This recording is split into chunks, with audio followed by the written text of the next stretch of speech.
O Microsoft InfoPath 2013 fica localizado aqui na instalação do pacote Office 2013 Professional, Professional Plus, ou de planos elegíveis, como por exemplo a assinatura do Office 365 Pro Plus, ou também dos pacotes das assinaturas Enterprise e E3, ou também da Small Business Premium, que contemplam o Office 365 Pro Plus. O Office 365 Pro Plus, só lembrando, é a versão licenciada de nuvem, com o modelo de licenciamento SaaS, Software as Services, software sobre serviço, do Office 365. Tá? Então vamos aqui na instalação do Microsoft Office, já tem algumas aplicações Office rodando aqui. Eu posso vir aqui pesquisar também por InfoPath. E ele me traz duas aplicações, tá? O InfoPath Filter e o InfoPath Designer. Tá? Só diferenciando aí essas duas aplicações, para que elas servem, qual a diferença entre essas aplicações. O InfoPath Filter, ele nada mais é do que o Viewer, Ele poderia ter inclusive o nome de Viewer. Ele é um visualizador de formulários desenvolvidos no InfoPath. E o Designer, como também o nome vai te trazer aí uma associação, ele vai construir, ele vai desenvolver os formulários e hospedar em SharePoint ou em outro web service, tá ok? Então o designer desenvolve e o filter consome, visualiza. Nós vamos começar aqui puxando o filter só para você ter uma noção de como que ele vai se apresentar para o usuário, Caso o usuário inicie o InfoPath Filter, se você disponibilizar lá para o usuário, o InfoPath Filter 2013, e por acaso ele encontrar em todos os meus programas, ou de repente fizer uma busca, como eu fiz agora, e encontrar a opção de filtro, é assim que ele vai se apresentar para o usuário.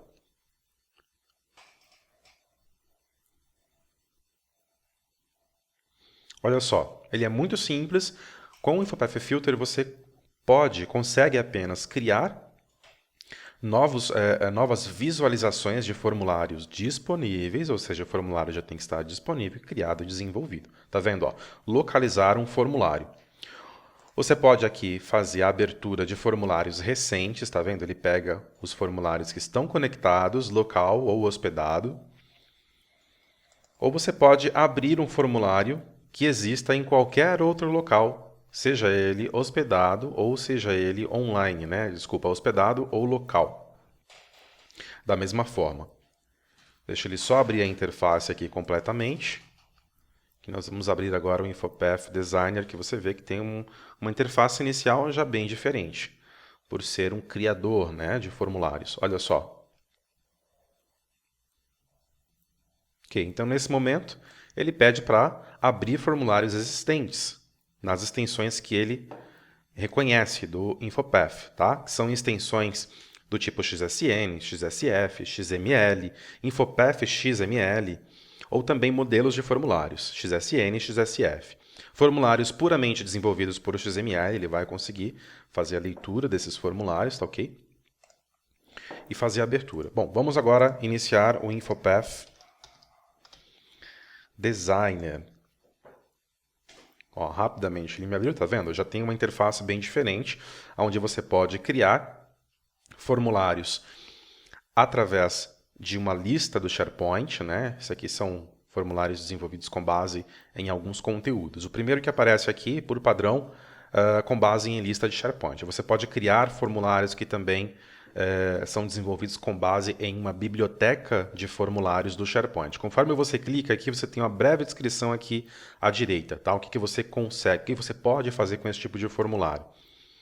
Olha lá, comece com um layout interno, adicione controles, crie regras e aplique formatação. Você pode criar um formulário de e-mail e utilizar para ser startado aí processos automatizados de envio de e-mail. Você pode criar um formulário em branco, sem nenhum tipo de conexão, e depois você define para onde que ele vai. Você pode criar um formulário em branco já voltado para o InfoPath Filter, tá? Para que apenas o InfoPath Filter leia esse formulário. Por que isso?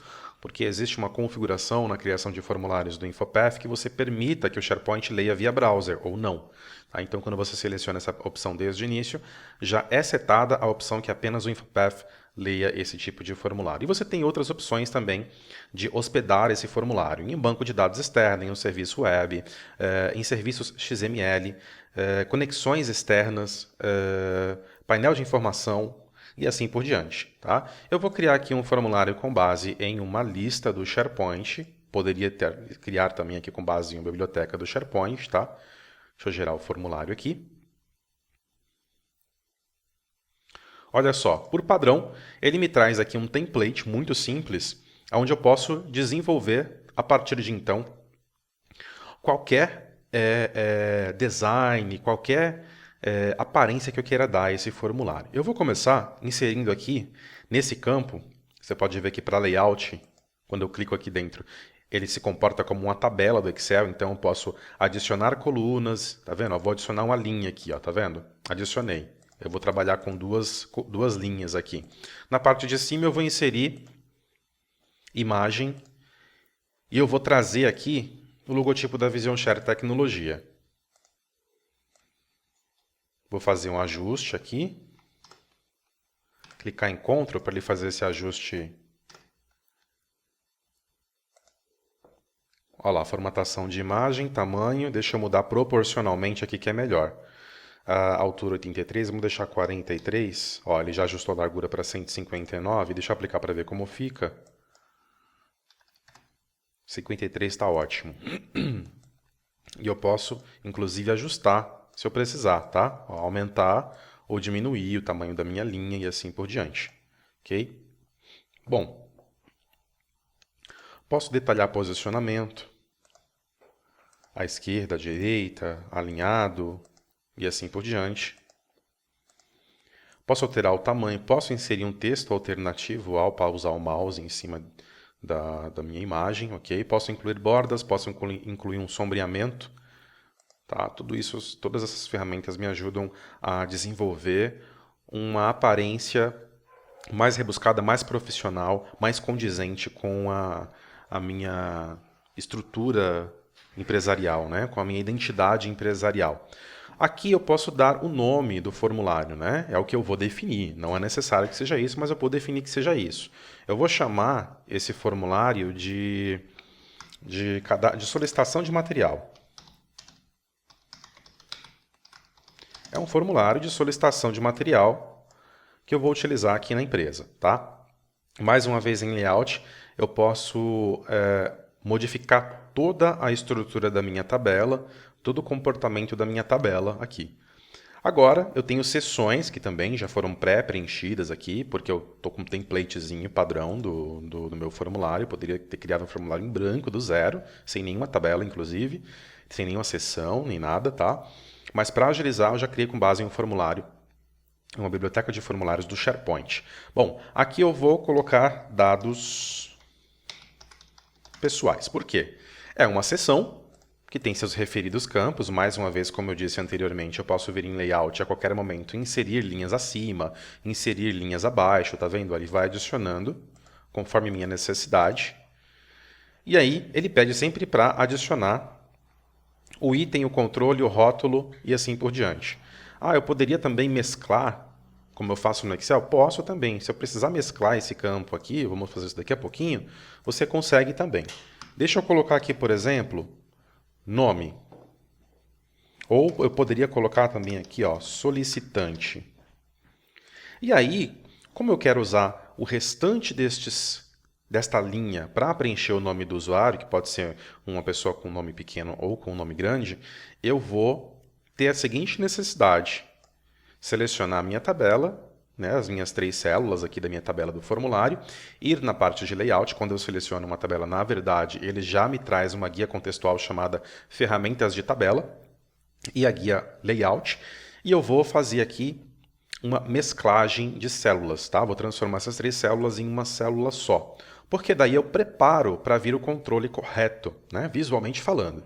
Ok? Vamos fazer o seguinte, vamos preparar a tabela primeiro, com todos os campos, os ajustes, né, visualmente, e depois vamos mexer com os controles, né? O segredo aqui do InfoPath são os controles. Bom, solicitante, data, eu quero colocar um campo do tipo data. Vamos fazer o seguinte, vamos otimizar mais isso aqui. está percebendo que tem um espaço bacana aqui, né? Bacana é até educado de falar. Um espaço, o dobro, né, de espaço aqui, ó, entre a palavra solicitante e o restante do formulário. Vai que eu preciso de mais espaço para este campo, este campo, este campo ou este campo de cima. Então tem que começar a pensar na desenvoltura do meu formulário. Tem que começar a pensar como que esse meu formulário vai ficar mais bem apresentável. Então eu posso economizar um pouco mais de espaço aqui, ó, até porque data também ficou bem lá para frente, né? Ou eu aumento a fonte ou eu diminuo o espaço para ganhar espaço aqui no conteúdo depois e ajustar as minhas colunas, tá? Você pode ver que elas são independentes. Em data, eu vou usar esse campo para adicionar o controle do tipo data, né? E aí, já que data, eu posso utilizar um controle, vocês verão daqui a pouco, um controle do tipo data, que também ocupa muito pouco espaço, por que não aproveitar esse outro campo para para outro tipo de informação? Eu posso colocar, por exemplo, nível de urgência. Deixa eu pensar em uma necessidade aqui. Ah, essa solicitação de material é urgente? Então aqui eu vou colocar urgente. E aí eu posso definir campos em que essas informações estarão presentes, tá?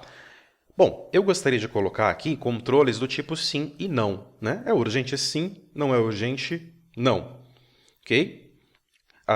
Mas para isso eu tenho que pensar como que o controle vai se encaixar melhor no meu formulário.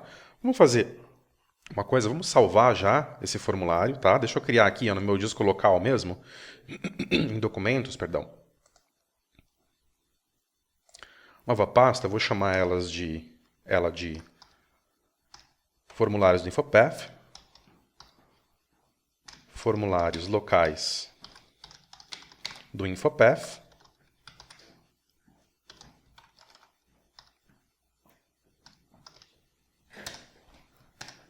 Ok, e vou chamar esse formulário aqui, ele por padrão vem como nome de formulário 1, ó, tá vendo? A extensão dele é XSN. Vou chamar ele de solicitação de materiais. Mesmo no título, né, do próprio formulário em si. Agora sim, que ele já está salvo, já tem um nome, olha aqui em cima, solicitação de materiais, eu já posso começar a inserir os controles, tá? Como é que eu mexo na inserção de controles? Os controles ficam aqui na guia página inicial, no grupo de opções controles, e aqui eu tenho uma lista de alguns controles. Controles de entrada, controles de objetos e controles de containers, tá? O que eu posso fazer aqui nesse caso? Eu tenho que pensar na seguinte informação. Solicitante é nome de pessoa. Se é nome de pessoa, eu acho que até 256 caracteres atende, né? Não tem ninguém com nome tão grande assim, acredito eu. Então eu vou colocar o controle mais simples, que inclusive é o primeiro, do tipo caixa de texto. Vamos lá. Veja só que eu inseri o controle, agora eu tenho aqui um item do tipo controle, até porque quando eu inseri, apareceram algumas coisas que me transportam para essa informação. Primeira coisa que aparece é uma caixinha dizendo o seguinte, ó, campo 1. Depois, você pode ter notado, ou não, se não notou, vai ver isso agora, que aqui ó, na coluna de campos, onde eu tenho uma pasta chamada Meus Campos, é muito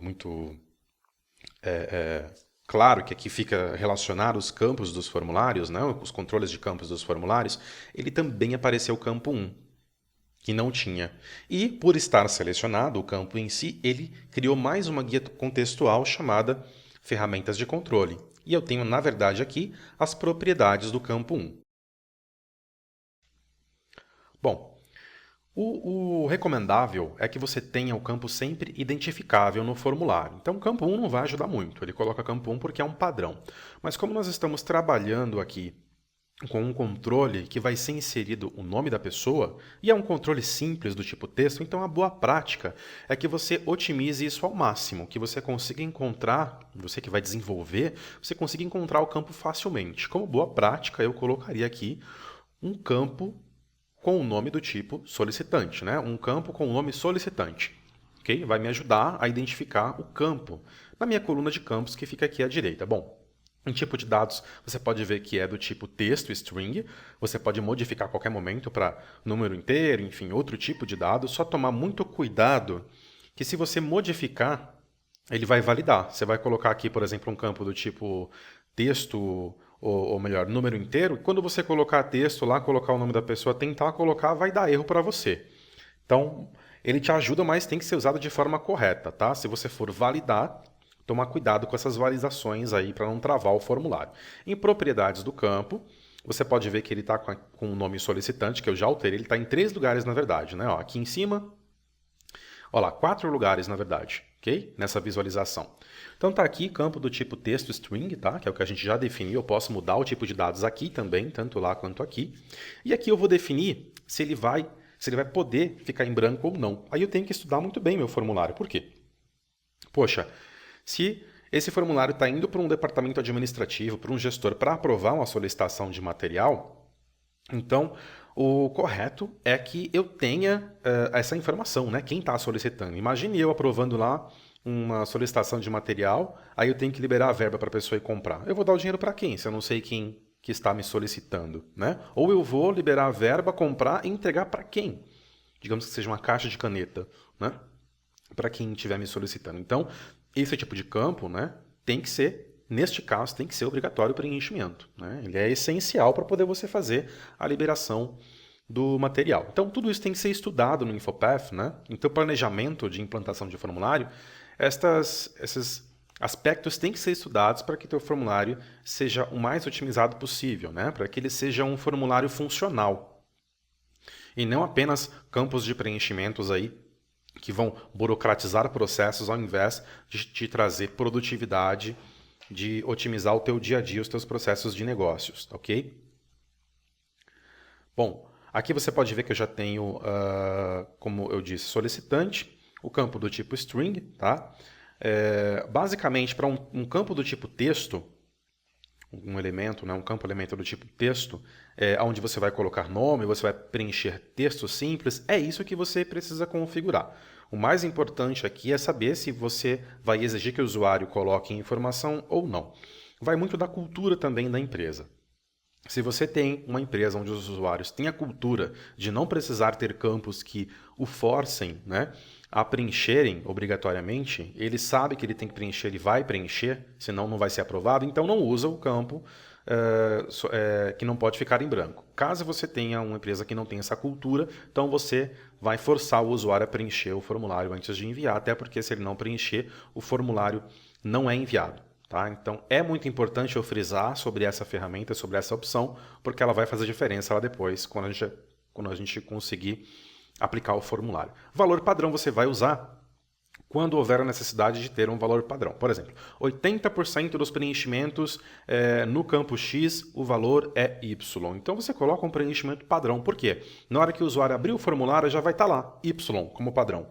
Isso evita que ele mude, coloque Z, A, B? Não, ele vai poder mudar. Porém, como 80, 85, 90% das vezes o valor a ser preenchido é Y, então já deixa isso preenchido. Vai agilizar tempo, vai economizar digitação para o teu usuário, tá certo? Tem que ser bem estudado isso também, porque nesse caso do campo nome, não tem um padrão, né? A gente está trabalhando no campo solicitante, então não tem um padrão. Outros, tudo bem, né? Mesclar e detalhes, está aqui o resumo da construção desse campo no formulário, isso é o resumo do campo solicitante. E agora está tudo bem configurado. Pode ver que eu tenho aqui as informações também pausando o mouse aqui na minha coluna de campos, né, de controles. Agora eu venho para o próximo, que é do tipo data. Tá? Aqui em página inicial, você pode ver que no grupo de opções containers, eu tenho aqui a possibilidade de inserir um controle do tipo selecionador de data. Vou clicar, olha só. Ele já veio como campo 2, tá vendo? O nome do campo veio, do controle veio como campo 2, porque ele pega o campo que ele está sendo inserido. Mais uma vez eu venho em propriedades e para ajustar aqui para um nome mais amigável, eu coloco data. Né? Nada mais amigável do que data para o campo tipo data. Se eu tiver um outro campo do tipo data, eu coloco data 2, enfim, vou estabelecer um padrão aí, tá? O ideal é que você sempre personalize, tá? Diferente do título, tá? Então, você tem que diferenciar que o título da tabela, que está à esquerda, data, não quer dizer que, obrigatoriamente, o mesmo texto tenha que ser o nome do controle. Você pode modificar. Deixa eu colocar aqui com espaço. Olha só o que acontece. Quando eu tento colocar o nome de um controle, de um campo, com espaço, ele não deixa. Então tem que ser tudo junto, tá? Inclusive eu coloco minúsculo mesmo, porque não tem problema. Isso aqui é background, isso aqui é bastidor, tá? Então, se você tiver a necessidade de colocar nome composto, coloque underline, tá certo? Propriedades do campo. Posso alterar o tipo de dado mais uma vez, se é texto, se é número, se é moeda, se é validação, se não é. Vou determinar se esse campo pode ficar em branco ou não. Neste caso aqui, eu vou permitir que esse campo fique em branco, porque não é tão necessário que ele informe a data, até porque eu vou saber a data que chegou o e-mail, né? Olha lá, resumo mais uma vez. E aqui eu quero colocar um campo do tipo validação sim e não, né? Opções de seleção. Aqui eu vou perguntar se é urgente. A intenção aqui é perguntar para o usuário que está preenchendo esse formulário se a solicitação de material dele é urgente, algo que é primordial para funcionar, né? Para a funcionalidade do negócio dele. Bom, ajustei aqui os campos, agora aqui em urgente, eu tenho uma tabela que vai comportar o campo que eu preciso preencher para ter o efeito de sim e de não.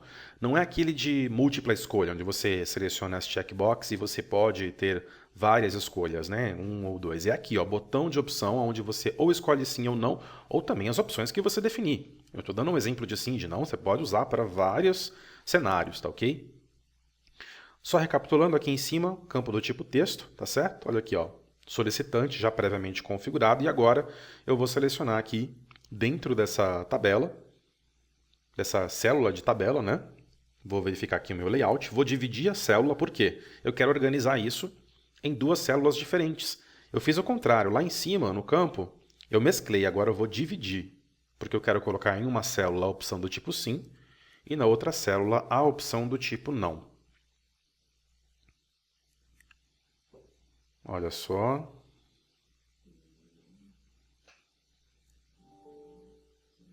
Olha aqui, número de botões. Eu vou querer um botão só. Opa. Deixa eu diminuir ao invés de aumentar.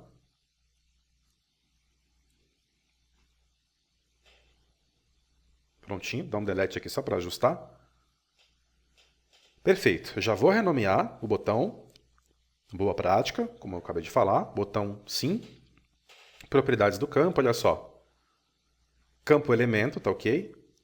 Texto do tipo string. Vai ter a obrigação de selecionar se é urgente ou não. Não vou dar essa obrigação para o usuário. E agora eu vou só ajustar aqui a tabela, a disposição dos itens, né? Para configurar minha segunda opção, que é a opção não. Caso o usuário queira especificar que não é urgente. Claro que, se ele não preencher, se ele tiver com muita pressa, por isso que eu não coloquei que é obrigatório, ele pode preencher que não preencher que... Ou melhor, pode nem preencher. Né? Deixa eu colocar aqui a opção, ó, mesmo botão, vou dar o nome dele de não. Ele pode nem preencher, e se ele não preencher nenhum dos dois, eu já vou saber que não é urgente, porque se fosse, ele ia usar o sim, né? Tem essa necessidade de ele falar que é urgente. Olha lá que legal. Aqui no campo, na relação de campos, né, de controles, tudo bem tagueado, classificado. Agora eu vou salvar. Vamos ver como isso se comporta. Eu vou aqui, ó, na guia página inicial, grupo de opções formulário. Tá vendo aqui? E na ferramenta, logo acima, visualizar. Tem duas formas de visualizar, ou por aqui ou aqui, ó, na barra de ferramentas de acesso rápido. Ó, essa é a primeira opção e aqui também. É a mesma ferramenta, tá? Olha lá. Bacana, né? Já tenho aí a visualização de um formulário, como que o usuário vai visualizar. Vamos fazer um preenchimento aqui só como teste.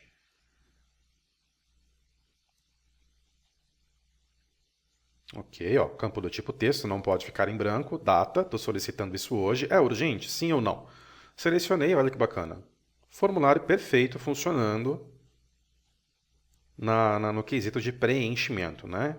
E aí personalizado com logotipo, com a disposição e o design que eu configurei. Vamos dar sequência aqui ao nosso desenvolvimento de formulário. Lembrando que aqui eu tenho já os campos configurados para os tipos de controles setados, né? Agora eu vou setar aqui um outro tipo de controle, que é a tabela de repetição, ok? A tabela de repetição vai me ajudar justamente quando eu quiser automatizar processos e ter um formulário dinâmico, elástico, escalonável, porque eu posso solicitar um item apenas 2 ou 15, concorda comigo? Então, se eu tenho essa necessidade, o formulário não pode me limitar.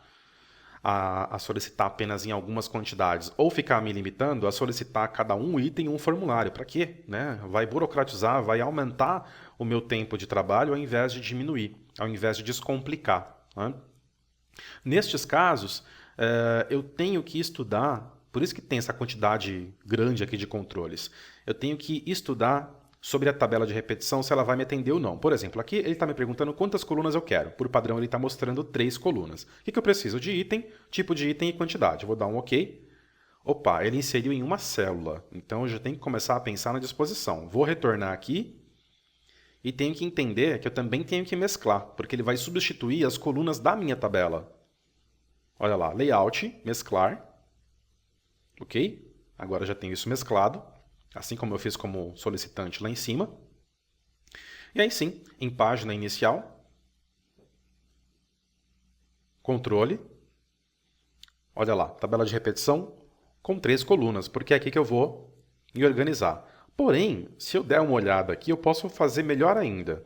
Eu posso otimizar isso para as 4 colunas, eu posso começar a mesclar as 4 colunas, né? Mesclei 3, vou mesclar uma quarta, porque não há necessidade de eu colocar aqui que é referente ao item, porque eu vou ter as próprias colunas da ferramenta. Então vamos lá. Mesclar mais uma vez aqui uma coluna. Ó, mesclei 4 agora ao invés de 3. Eu tenho toda a disposição do meu formulário aqui em linha. E agora eu adiciono pela terceira vez a tabela de repetição. Agora sim, tá vendo? Porque ela tem as suas próprias colunas, então eu consigo me parametrizar pelas próprias colunas da tabela de repetição. Posso ajustar aqui, ajustar as colunas também, e agora já consigo configurar. Olha o que ele fez aqui. Eu fiz isso propositalmente porque você pode ver que ele criou vários grupos, tá vendo? Ó.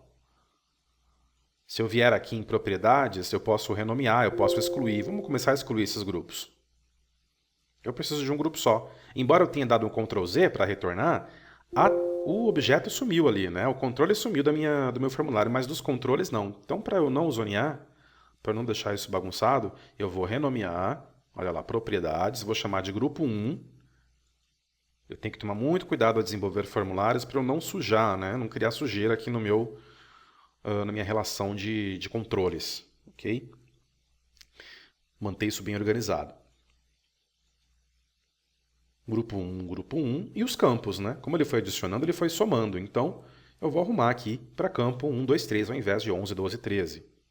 Até porque os campos 1, 2, 3 mesmo viraram campo data, campo solicitante. Então, quanto mais organizado for, ainda que isso seja para mim que esteja desenvolvendo, mas quanto mais organizado for, melhor. Até porque se tiver outro desenvolvedor aí de formulários, Infopath, ele vai conseguir se encontrar rapidamente, vai conseguir editar, enfim, fazer o que ele precisa de forma mais fácil, porque está organizado aí os bastidores de construção, de desenvolvimento do formulário.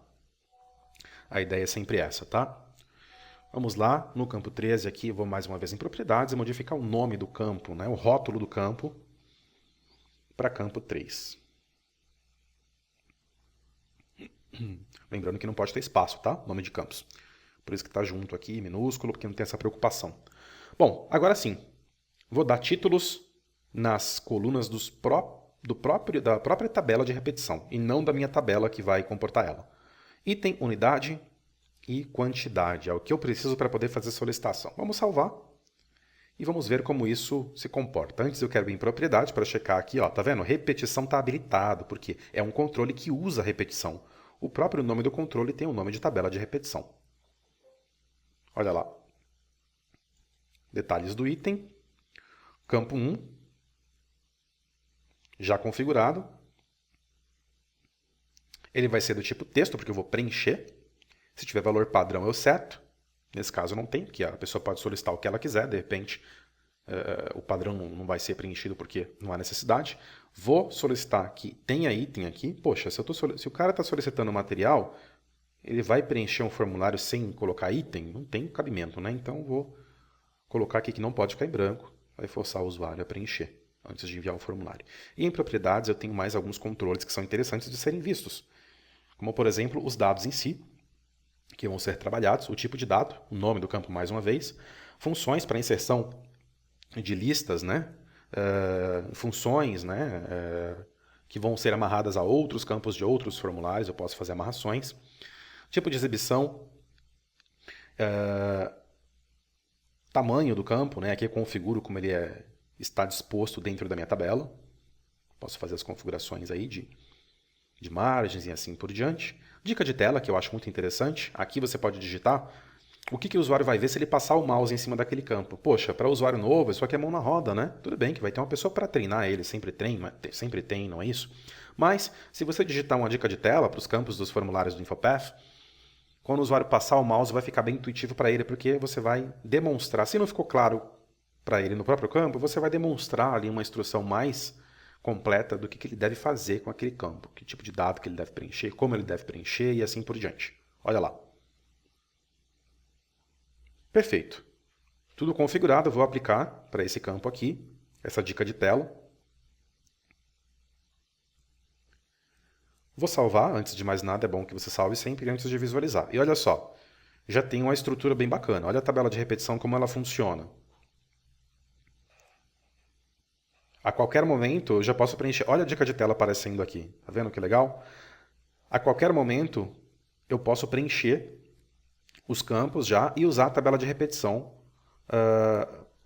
para incluir mais itens, né, dentro dessa tabela. Vou visualizar de novo e vamos fazer aqui uma simulação de preenchimento da tabela de repetição. Olha só, caneta, eu quero solicitar caneta preta. Na unidade eu vou colocar o tipo de unidade que eu quero, que é caixa, e quantidade. Pronto, uma caixa de caneta preta. Ah, eu quero solicitar mais itens? Aqui que vai estar o segredo da tabela de repetição. Porque até então eu preenchi manualmente, tá certo? Olha, você pode permitir que o teu usuário preencha manualmente como eu fiz aqui. Preencha os campos da tabela de repetição, só que aqui ele vai ter um escopo aberto. Só que o segredo da tabela de repetição do InfoPath é essa. É só clicar ali embaixo em inserir novo item, ele cria dinamicamente mais um campo, onde eu posso colocar mais itens diferentes. Por exemplo, papel higiênico.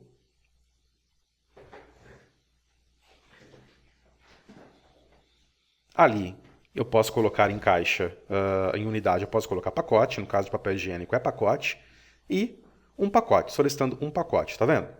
Então a tabela de repetição vai me permitir essa maleabilidade, essa dinamicidade, essa dinâmica, né? Bom, vou solicitar aqui um terceiro item, eu posso utilizar unidades diferentes justamente para exemplificar. Quero água, vou solicitar água mineral, nesse caso a unidade é galão, e quero solicitar um galão também. Olha só. Tem os 3 itens aqui já prontos, ok? É assim que vai funcionar para o preenchimento manual. E agora, como nós já configuramos toda a parte estrutural do preenchimento, é só começar a... Se não tiver mais nenhuma necessidade, claro, no formulário, é só começar a estruturar aqui a finalização desse formulário, né? Fechar o layout e assim por diante. Bom, dentro dos controles aqui, eu posso otimizar isso ainda mais e ao invés de permitir que o usuário preencha manualmente, que tenha lista de validação, porque você pode querer, deixa eu excluir o campo de texto simples e deixar apenas o campo de seleção. Por quê? Porque você pode querer que o usuário não coloque a bel prazer o que ele quer ali, mas que ele selecione uma lista pré-estabelecida. O que eu vou fazer? Adicionar um campo do tipo caixa de listagem, né? Lista suspensa, e aí sim definir nesse campo, né? Deixa eu modificar aqui o tipo de item, excluir esse, e pronto. O campo 14, eu vou aqui em propriedades, olha lá. Vou renomear para campo item. Esse vai ser o campo que vai permitir a inserção da ferramenta de caixa, né? de caixa de listagem. Deixa eu ir aqui em propriedades. Olha lá, vou modificar o tipo dele. Olha que bacana. Permaneceu o nome e eu modifiquei o tipo. Agora apareceu um menu drop-down aqui, percebeu? Em propriedades apareceu essa nova opção aqui, que é editar opções, porque o meu controle é do tipo caixa de listagem. é do tipo menu drop-down, aquela lista suspensa que a gente conhece muito na internet para selecionar itens pré-estabelecidos. Pronto! O que eu preciso aqui é ou digitar a opção manualmente, ou obter a opção do campo nesse próprio formulário, né, em algum lugar do formulário, posso ter uma lista já estabelecida, ou buscar numa fonte externa, numa lista do SharePoint, no banco de dados. Nesse caso eu vou usar manualmente mesmo, tá? Vou começar a adicionar as opções aqui. Primeira opção, vou digitar aqui em valor, caneta preta. Olha só, eu escrevo em valor, ele reproduz em nome para exibição, que é como vai aparecer para o usuário. Ok. Incluir mais um item aqui. Caneta vermelha. Caneta azul. Papel higiênico. Vou colocar mais um item aqui. Água. Pronto. E esse padrão aqui, eu removo para ele não aparecer na minha caixa, nas minhas opções, tá ok? Na guia tamanho, guia avançado, guia procurar formulários, eu posso ainda colocar aqui uma dica de tela, assim como eu fiz na opção anterior. Mesma coisa, eu vou colocar aqui a mesma opção, inclusive o mesmo texto que eu digitei, tá? Porque só mudou o tipo de controle, que vai ser agora de lista suspensa. Vou aplicar, vou dar um OK, vamos salvar e vamos ver como isso se comporta. Visualizar no InfoPath Filter. Olha que legal. Agora eu já tenho uma lista suspensa com opções pré-definidas no item da minha tabela de repetição. Então, não vai permitir que o usuário insira informação que não seja estabelecida pela empresa. Tá? Então, aqui, selecionei água. Unidade, eu também posso automatizar. Eu, por enquanto, está permitido preencher aqui manualmente, mas eu posso também ter opções pré-estabelecidas. O ideal é que apenas a quantidade seja colocada manualmente pelo usuário, tá certo? Olha lá, mais uma vez, campo item, não pode ficar em branco, eu vou voltar àquela configuração já conhecida. Em unidade, já está como campo 2 aqui, eu mudo. Olha lá, já está como não pode ficar em branco, ok, tem que preencher mesmo a unidade, ok. Vou personalizar o nome. Campo unidade. Perfeito, tudo certinho. Posso dar um ok. E eu já mudo o tipo de controle para a caixa de lista suspensa. Ó, aproveito o nome, tá? E mudo o controle para a caixa do tipo suspensa. Bom, vou trabalhar com um campo apenas, então vou deletar esse de cima e trabalho com um campo unidade, tá? Vou selecionar também as opções possíveis. Vamos lá. Adicionar pacote, é um tipo de unidade que eu posso trabalhar para essa lista. Galão, é um outro tipo de unidade que eu posso trabalhar. Caixa. E também podemos colocar uma unidade genérica, né? Que é a unidade padrão, ou UND, né? Como você preferir. Unidade padrão para itens específicos, né? Que não estão listados. Não estão listados. Deixa eu tirar essa opção aqui, que é a default. Apliquei, dei OK. Já tenho isso configurado. Vamos salvar e vamos visualizar. Vamos visualizar. Olha lá. Já tenho o menu drop-down, lista suspensa, com itens pré-definidos tanto para item quanto para unidade. Agora eu só coloco a quantidade, olha que legal. Inserir item da tabela de repetição, caneta preta, 5 caixas, papel higiênico, 2 pacotes, e água, respectiva unidade aqui, 1 galão. Olha que legal. Muito rapidamente eu formato um formulário, né? Eu uso um formulário para preenchimento de informação e envio de informação. Ok? Olha, nessa etapa do formulário, como eu não vou usar nenhuma dessas colunas aqui embaixo, excluir linhas. Né? Ele exclui por linha. Eu deixo só uma aqui para se eu precisar aumentar o tamanho de linhas aí e configurar outros campos. Né? Aqui embaixo também eu posso já mesclar, porque eu vou precisar incluir um botão aqui depois. Mas eu quero passar para cá para baixo, então eu vou recortar essa tabela, né, de repetição, que é um controle, e vou colocar aqui embaixo, porque não está dentro de dados pessoais. Eu quero organizar por categoria. Quero deixar o máximo otimizado possível. Olha só. Consegui movimentar, ele movimentou com todas as configurações, não perdi nada de configuração, ele trouxe tudo para cá. Deixa eu levar mais para baixo aqui, mais uma vez. Página inicial colar, olha lá. Trouxe tudo certinho, minha coluna de campos continua lá, com as configurações corretas. E aqui eu começo a analisar como que eu posso trazer para cá também essas informações de data, urgente, sim e não. Uma vez que já tem o campo mesclado. Poxa, eu vou voltar a ter colunas nesse caso, tá? Então eu estou dando opções aqui, que geralmente problemas que você encontraria no desenvolvimento do seu formulário. Eu vou reproduzir então os campos aqui, recortar, né, mover eles para essa outra seção aqui, certo? Olha só. Urgente eu também reproduzo aqui. Aí mais uma vez eu vou ter os controles aqui respectivos, tá? Só que antes de trazer os controles para cá, eu poderia já trazer texto e controle, o que me facilitaria bastante. Mas antes disso eu tenho que dividir mais uma vez essa célula para eu separar a opção sim da opção não. Olha lá, colei, tá vendo? Já trouxe do jeito que estava.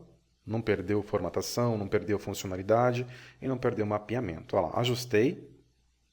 Prontinho. Aqui em cima eu já posso me desfazer dessa...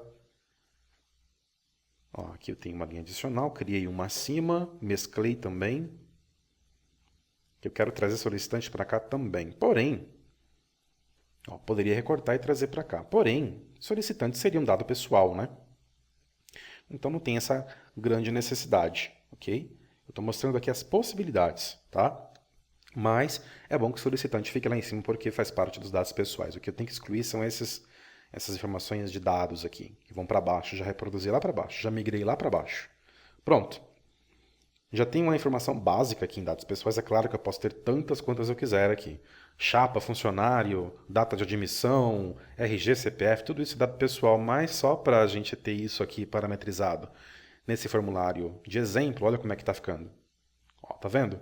Preencho dados pessoais, depois preencho os dados de fato, né? Nessa segunda categoria, que eu posso chamar aqui de dados, dados da solicitação, só para separar, só para categorizar.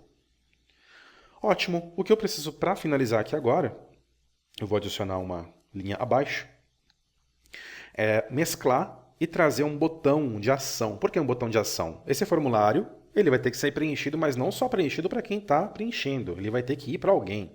E para ir para alguém, ele pode ir de diversas formas, tá?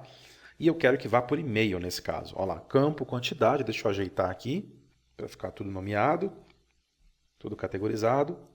Ótimo. Aqui nessa linha que eu acabei de criar, já veio com a quantidade de colunas da linha de cima, é sempre assim. Eu vou ter a necessidade de colocar um botão para envio de e-mail, porque nesse caso eu quero que chegue um e-mail para o aprovador, que vai ser o gestor, né, que vai aprovar ou não a minha solicitação. Em dados, eu tenho todas as opções de ação, né, de botão de ação. Você pode ver que eu tenho aqui, ó, obter dados externos, envio de formulário, olha aqui, ó, grupo de opção enviar formulário, e é nessa opção que eu vou trabalhar, para e-mail, ok? Posso também chamar a parte da biblioteca, conectar um web service externo a um SharePoint Server, conexão com um SharePoint Server, né? E configurar o botão de envio, né? Que vai fazer parte aí do SharePoint.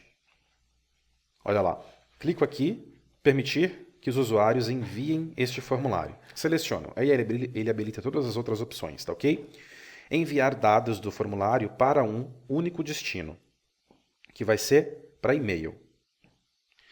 Depois, você vai executar aqui, ó, adicionar, na verdade, para quem que esse e-mail vai ser enviado. Ele abre um assistente de conexão de dados. E aí, você vai configurar aqui para quem que vai ser enviado esse item. Vai ser para o e-mail do gestor.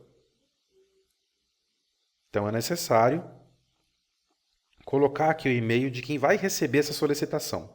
Vou colocar para mim, mauricio.casemiro@visionsharetecnologia.com.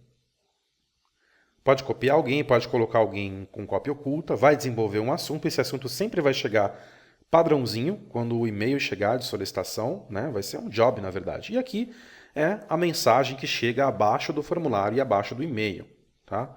Essa mensagem foi criada pelo formulário do Microsoft InfoPath. Os dados dos formulários podem ser incluídos como um anexo. Vou avançar e aqui ele vai pedir para você criar uma conexão, tá? Antes de criar a conexão, ele informa se vai chegar só um e-mail, o formulário vai chegar no corpo do e-mail, ou se vai chegar além do formulário no corpo do e-mail, vai também chegar um formulário em anexo, para ele conseguir abrir isso no InfoPath, tá? no InfoPath Filter. Então você tem essas duas opções. Primeira opção, só para chegar no corpo. Segunda opção, chega tanto no corpo do e-mail, o formulário do jeito que está ali atrás, bem desenvolvido, com todas as opções gráficas, de design, de layout. Ok? E também com o formulário anexo, onde você vai poder usar o InfoPath Filter, né, que é aquele viewer que eu comentei, para poder abrir o formulário. Está aqui, essa segunda opção, onde você tem aí as duas opções embutidas no envio do e-mail. Ok? Vou dar um avançar. E aqui você vai digitar um nome para conexão. Ele vai criar uma conexão para esse tipo de dados. Tá? Vamos experimentar colocar aqui um nome composto com caracteres especiais. Olha só, ponto, né, com um nome composto, com tio, com cedilha. Ele não aceita, tá? Olha só, esse é o resumo. Tá vendo? Ó? Ele dá um erro. Então é necessário que você crie que seja um nome composto, mas que não tenha caracteres especiais. Ele também não aceita. Então vamos deixar o padrão que é envio principal. Poderia colocar outro nome qualquer aqui, desde que atenda os requisitos. Bom, agora eu posso vir aqui em avançado, se eu quiser mexer em mais algumas particularidades. Por exemplo, eu posso definir que vai chegar ou não uma mensagem quando o envio falhar. Quando houver um erro na internet, ou quando houver um erro na rede, ou quando houver um erro no formulário, no processamento ou no SharePoint. Tá? Este texto é padrão, porém você pode modificar quando você quiser. Tá? Você não é obrigado a aceitar este texto padrão. Okay? Pode ver que a outra opção, que é quando dá certo o envio, ela vem desabilitada, mas você pode habilitar para que o usuário receba uma notificação quando houver sucesso no envio do formulário. Olha lá, o formulário foi enviado com êxito. Esse é o texto padrão. Ele vem desabilitado. Se você habilitar, vai chegar uma mensagem a nível de browser, a nível de Windows para esse usuário. Mas eu vou modificar, vou personalizar. Vou colocar aqui o seguinte. Sua solicitação de material foi enviada ao nosso departamento administrativo. Aguarde um retorno com a aprovação ou reprovação. Tá vendo? Bem específico, atendendo aí uma necessidade mais específica, e aí você ainda define qual é a ação que vai ser feita, qual é o comportamento, se vai fechar o formulário quando ele enviar e tiver essa mensagem, se vai abrir um novo formulário, ou se ele simplesmente vai manter o formulário aberto e o usuário pode fechar ele manualmente. Ok? Vou dar um OK aqui. Está pronta a minha configuração. Eu só preciso agora realmente configurar um botão de ação para chamar essa função, né, essa funcionalidade de envio e validar, aparecer mensagem, tudo isso. Tá? O que eu faço? Primeira coisa é ajeitar o meu layout aqui, né, arrumar o meu layout para que o botão se comporte de forma coerente. Eu colocaria, por exemplo, de forma centralizada, ok? Antes disso, eu vou vir aqui em arquivo e verificar design, porque eu preciso verificar se tem algum erro de desenvolvimento. E olha só, ele abre aqui um campo chamado verificador de design e diz sem erros ou mensagens. Para verificar o modelo de formulário novamente, clique em atualizar. Okay? Então está corretamente desenvolvido quanto ao layout, quanto ao design do formulário. Agora eu preciso realizar a publicação. Mas antes de publicar, eu tenho que ter um botão de ação, não posso esquecer. Porque quem for usuário de cliente InfoPath Filter precisa ter um botão de ação em cima desse formulário, senão nada acontece. Okay? Então vamos lá para a página inicial. Existe um botão padrão, né, que fica na ribbon, mas é legal que isso seja mais visível para o usuário. Bom, como eu falei para você, eu vou mesclar aqui essas células. Olha só. E vou inserir aqui um controle do tipo botão, do tipo objeto. Vai ser um botão, pode ser até um botão de imagem. Tá? Olha aqui. Ele já viu alinhado à esquerda, em propriedades, não, em layout. Em layout eu vou organizar aqui ó, a disposição, o alinhamento dele. Vai ficar no centro, mais bem visto, né, aqui. E agora eu vou mexer nas propriedades desse botão, né. Ele vai se amarrar aqui, conexão. Eu preciso informar a ele que conexão que ele vai se amarrar. Tá vendo a ação? Regra e código? Eu não vou escolher essa. Eu vou escolher a ação enviar, que ela está pronta. Eu já configurei a conexão de envio de e-mail.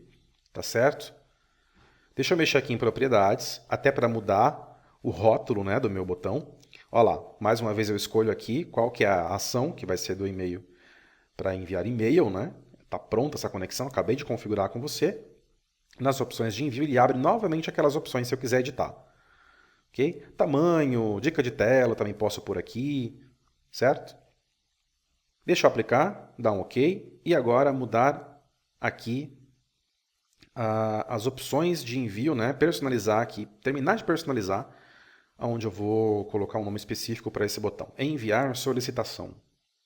Eu posso mudar também o nome do botão. Ele trata como rótulo. Olha que legal. Lá embaixo já foi alterado, ficou mais personalizado, né? Ficou mais coerente. E agora eu posso salvar e, enfim, depois de verificar mais uma vez o design, é sempre bom verificar possíveis falhas, eu posso, enfim, publicar. Antes de publicar, eu gostaria de montar o ambiente necessário para a publicação desse formulário, e para isso eu vou acessar o meu SharePoint.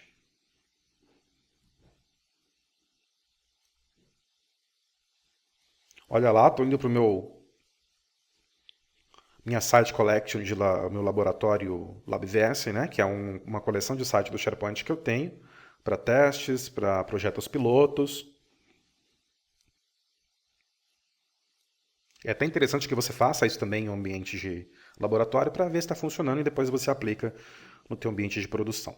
Então está aqui um conjunto de site novo, tá certo? Eu vou ali em ações do site, fica aqui em cima, olha só, Site Actions, ações do site e conteúdo do site. É lá que eu tenho relacionadas todas as minhas aplicações, listas, bibliotecas no meu SharePoint, tá? E para criar uma nova biblioteca de formulários, é aqui também, tá vendo? Biblioteca de estilo, ativo, documento e modelos de formulário. Eu quero criar uma nova biblioteca. Então é aqui, adicionar um novo aplicativo. Olha lá, tenho as aplicações, as listas padrões, e aqui embaixo eu tenho uma lista, uma aplicação do tipo biblioteca de formulário. Dou um nome a ela, vou chamar de Forms 2. Ok, criei. Ele está gerando essa aplicação no SharePoint nesse momento. Olha lá, criou aqui embaixo. Vou selecionar o endereço, tá? Até porque tudo no SharePoint tem um endereço HTTPS, tem uma URL, uma vez que o core do SharePoint, o núcleo do SharePoint, é SharePoint Foundation, EIS, né? Internet Information Services do Windows Server. Olha aqui minha aplicação nova criada, minha lista nova, que é uma biblioteca de formulários. Vai utilizar aí os serviços de formulários do Infopath. Agora sim eu copio a URL do formulário, da biblioteca de formulário, para utilizar nas configurações de publicação. Vamos lá. Arquivo, publicar. Tem as opções de publicar este formulário em um servidor do SharePoint, que é o nosso caso, em e-mail, né? Publicar formulário em uma lista de destinatários de e-mail, local de rede específico, ou ainda exportar arquivo de origem. Ok? A nossa opção a ser utilizada vai ser em um servidor SharePoint. Olha só, a primeira coisa que ele pede, o assistente de publicação, é a URL da Site Collection, que tem o Infopath Form Services, que é o serviço ativo para publicação de formulário. Eu vou pegar o URL PY, que é essa aqui, visionsharedat.sharepoint.com/sites/labvs. Vou avançar, ele faz o reconhecimento, autentica, vê se o usuário está autenticado no Office com licença de SharePoint, se ele é administrador, se ele não é, e ele dá algumas opções. Se você vai querer publicar esse formulário numa biblioteca de formulários, num tipo de conteúdo de site, no modelo de formulário aprovado pelo administrador. Nesse nosso caso, eu quero que ele vá para aquela biblioteca que a gente acabou de criar no SharePoint. Ela é uma biblioteca de formulários. E aqui em cima eu vou habilitar ou não a possibilidade do usuário preencher esse formulário no navegador. Se eu tirar a caixinha de seleção como eu fiz agora, ele só vai poder usar Infopath Filter. Se ele não tiver o client, ele não mexe, não abre o formulário.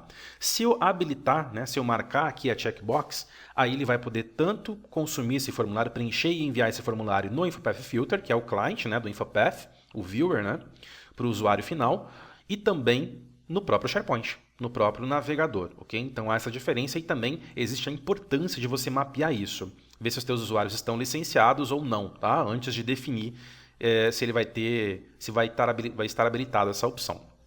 Você pode avançar e olha que bacana, ele vai reconhecer todas as bibliotecas de formulários e de documentos que existem no seu SharePoint. E ele te dá duas opções.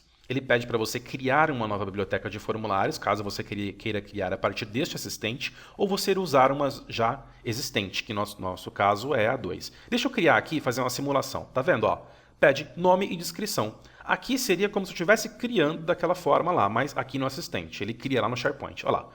Vamos simular uma Forms 3. Se eu fosse criar, pronto, esse seria o passo. Porém, eu já tenho criado o Forms 2 que eu criei via SharePoint. Então, eu seleciono a segunda opção e seleciono a biblioteca de formulários. Ele vai fazer diversas checagens a partir de agora. E aí eu vou avançar nessa tela. Não vou pegar nenhum campo para o Outlook. Olha lá, resumão, tá?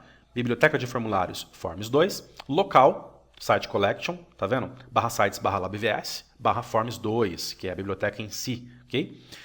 O tipo de servidor, Infopath Form Services, está habilitado para trabalhar com Infopath, esse é meu SharePoint, tem todos os serviços habilitados. E nível de segurança de domínio, ok? Vou publicar e agora sim ele faz diversas alterações, né? Publica diversos arquivos e amarrações dentro do meu servidor de SharePoint, dentro da minha biblioteca de formulários do Infopath Form Services. Salvando.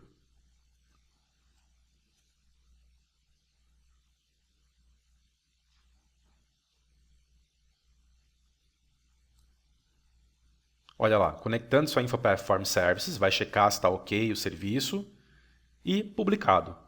O modelo de formulário foi publicado com êxito. Então, mais uma vez, ele me dá um resumo aqui do nome da biblioteca de formulários, o local, URL, ok? Tipo de servidor, nível de segurança e essas opções aqui. Ó, enviar o formulário para destinatários de e-mail para fazer um teste. E se eu quiser, eu clico no hiperlink embaixo, que é exatamente a URL do formulário, como se eu estivesse preenchendo, só que dessa vez no navegador, autenticando. Olha que legal. Aqui já está publicado.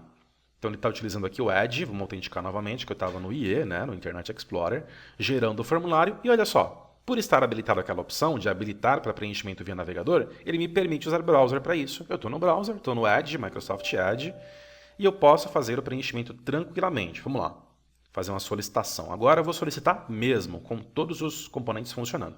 Vou solicitar como se fosse a Sandra. Vou colocar aqui data de hoje. É urgente? Eu vou colocar aqui não, tá vendo? Ó, funcionando os controles de sim e não. E eu vou utilizar, olha que bacana, as minhas caixas de seleção aqui, né? O menu drop-down, para falar que eu quero uma caixa de caneta preta. Ó a tabela de repetição funcionando perfeitamente. Eu quero 1 galão de água. Ó, campo que não pode ficar em branco, ele fala para o usuário, tá vendo? Eu vou tentar enviar sem colocar a quantidade. Posso usar tanto aqui em cima, que é padrão do SharePoint, quanto aqui embaixo, que eu desenvolvi o botão. Olha o que ele fala. Este site diz: o Infopath não pode enviar o formulário porque contém erros. Os erros são marcados com um asterisco vermelho, campos obrigatórios, ou uma borda tracejada. Então, quer dizer, aquilo que você determinou na hora de construir o formulário, o usuário não pode burlar. Ele tem que preencher os campos que você determinou que são importantes. Olha lá, enviando para o servidor e olha a mensagem. Este site diz: sua solicitação de material foi enviada ao nosso departamento administrativo. Aguarde um retorno com aprovação ou reprovação. Olha que fantástico o nível de interação que você consegue fazer com que o teu formulário tenha com o usuário que está preenchendo, tá? Então, é muito interessante que todas essas regras sejam seguidas, todas essas informações sejam levadas em consideração na hora de desenvolver o seu formulário Infopath para SharePoint, para você conseguir ter este nível de interação, né, de produtividade com o teu usuário. Vamos olhar no e-mail agora do gestor, que é quem está recebendo essa solicitação. Nesse caso, eu configurei para mim. Veja só, já chegou um e-mail do noreply@sharepoint.com, é um e-mail interno, né, de serviço, você não precisa responder. Chega aqui um formulário XML, ok? Esse aqui é o próprio formulário em si, que está anexo aqui ao e-mail, mas também chegou no corpo do e-mail. Olha aqui embaixo. No mesmo design, tudo bem estruturado, do jeito que está lá desenvolvido, tá? Para o Casemiro aprovar. E o que ele está precisando ali, que é aqueles itens que foram solicitados. Tá? Vamos fazer o seguinte, vamos iniciar o Outlook para ver como que isso chega no Outlook. Por enquanto eu abri via OWA.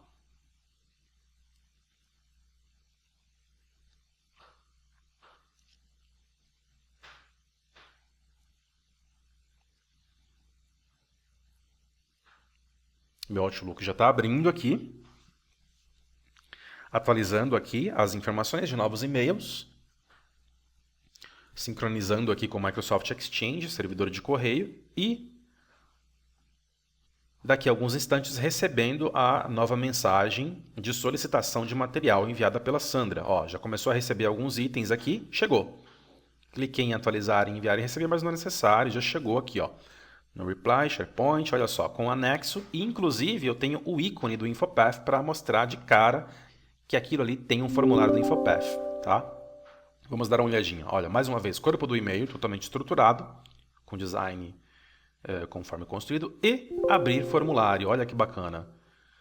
Ele permite que o usuário abra, deixa eu fechar aqui, por isso que ele não deixou, porque eu tenho um assistente do designer aberto aqui, eu preciso fechar o designer, pronto. Agora sim, abrir o formulário, olha o que ele faz. Ele abre o filter e ele baixa para o usuário o formulário para poder ele conseguir fazer o input de dados, conseguir fazer a solicitação, a alteração e a aprovação deste formulário. Bom, tudo configurado, tudo funcionando perfeitamente, e assim você consegue realizar aí construção e desenvolvimento de formulários rebuscadíssimos, né? Com várias opções de automação de processos, como Microsoft Infopath 2013 e SharePoint Online do Office 365.